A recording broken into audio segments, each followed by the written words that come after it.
and thank you for your interest in the Virginia Gazette newspaper between the years 1893 and 1925. My name is Rebecca Suerdieck, and I'm the curator for Archive Williamsburg. I'd like to tell you a little bit about me and how I came to know this unique collection. But before I do that, I must tell you about my dear friend, Julia Oxrieder. I first met Julia in 1999. At the time, I was working for the current Virginia Gazette newspaper. I was known there as the history girl. I fielded all of the questions that the paper received about local history and genealogy. And it was also my task to go into the attic space where there were piles and piles and piles of old newspapers. Unlike anybody else that I worked with at the time, I actually enjoyed going up there, organizing the piles in chronological order and doing all the research I could to answer the many questions that we got. And boy, did we get some great questions. I've also worked for the Colonial Williamsburg Foundation, off and on for the better part of 20 years.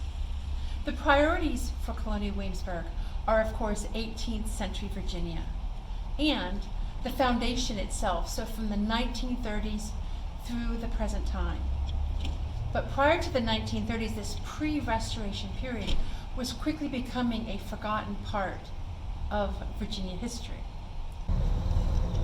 Sometime in the spring of 1999, I was introduced to Julia. We were friends at first sight. At the time, I was in my late 20s, and she was in her mid-70s. But we had many things in common. We both instantly bonded over our love of Williamsburg. We would often meet for lunches on benches in Merchant Square or picnics in the Parkway. And she would tell me many things that are not in any history book about growing up in Williamsburg during the Restoration. Julia was born in 1925, and she was part of the first graduating class at Matthew Whaley School.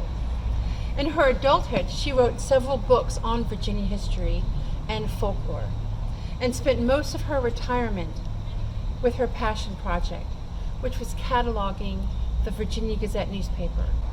She was particularly interested in the social history of Williamsburg, and especially curious to know how her childhood in Williamsburg during the Restoration differed from the life of her parents who grew up in Williamsburg prior to the Restoration.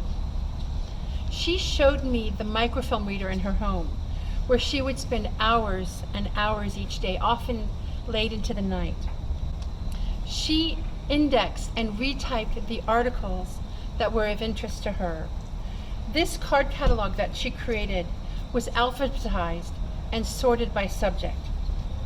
The collection exceeds 1,200 typed pages of articles and over 5 feet of handwritten alphabetized index cards. Julia loved Williamsburg, and she knew the value of social history. She was often known to record older people and document their memories and their stories. She self-funded her research and publications on several books on Virginia history. The first was a book about Samuel Harris. He was an African-American businessman, property owner, and employer in Williamsburg, Virginia at the turn of the century. She also collected folk songs, old stories, and Appalachian superstitions in another book that she entitled Kiss the Doorknob. Her quest for knowledge was insatiable, and she prioritized and wanted to preserve the little things, something that might have been lost to history. Our friendship continued for many years. She encouraged me to continue my education, and she celebrated when I became a rare books librarian and Virginia history and genealogy librarian. I have referred to her Virginia Gazette Index many times when I assist researchers. I've worked for several local libraries and private collectors throughout the years, and I will continue to assist researchers and gain knowledge and information from this valuable resource. To my knowledge, nothing else like this exists. Julia passed away in December 2013. I was contacted by her family, who knew me as Julia's young history friend. Most of her research items and her precious collection of Christmas books were donated to the Swem Library at the College of William and Mary.